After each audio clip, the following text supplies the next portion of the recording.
Bill రావాలంటే దరఖాస్తు పెట్టుకోవాలి. రేషన్ కార్డు కావాలన్నా కాగితాలు నింపియాలి. పింఛన్ రావాలన్నా దరఖాస్తు ఇవ్వాల్సిందే. పాస్బుక్లు పహానీల కోసానికి తహసీల్దార్ ఆఫీస్లో అప్లికేషన్లు పెట్టాలి. నెలల కమానం తిరుగుతూనే ఉండాలి. పట్టణాలలో అయినా అంతే. ఇల్లు కట్టుకోవాలన్నా దందా పెట్టుకోవాలన్నా ఇంకే పర్మిషన్ కావాలన్నా ఆఫీసుల చుట్టూ తిరుగుతూనే ఉండాలి. అయితే పింఛన్ కోసం పరిశాన్ ఉండదు, రేషన్ కార్డు కోసం రంది ఉండదు, ఇంటి కోసం ఇబ్బంది ఉండదు, సర్టిఫికెట్ల కోసం సతాయించుడు ఉండదు, పర్మిషన్ల కోసం పడిగాపులు ఉండయి.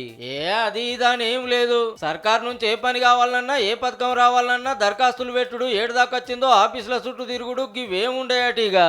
ఎందుకంటే అంత ఆన్లైన్ చేయబోతుంది సర్కారు. ఏ పని కావాలన్నా ఇంటికాడ కూకొని ఫోన్లోనే అప్లై చేసుకునే సౌలత్ చేయబోతుర్రు. పని ఎందాకొచ్చింది ఏడాగిందో తెలుసుకోవచ్చు కూడా. ఒకవేళ రిజెక్ట్ అయితే ఎందుకు చేసిర్రో కూడా తెలిసిపోతుంది. మరి చదువు రానోళ్ళు ఫోన్లు లేనోళ్ళ పరిస్థితి ఎట్లా అంటారేమో.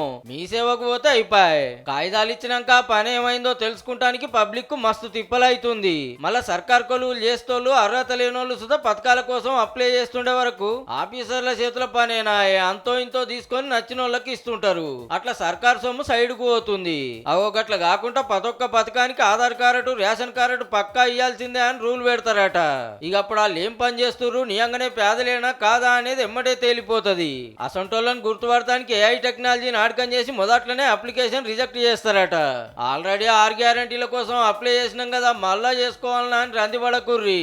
ఆన్లైన్ లో చేసుకుంటే మనకే అల్కగా అవుతుంది. మన దరఖాస్తు ఏడున్నది పని ఎందాకొచ్చిందో తెలిసిపోతుంది. ఇప్పుడే కాదు మార్చి నుంచి మొత్తానికి మొత్తం ఆన్లైన్ చేసి పడేస్తారట.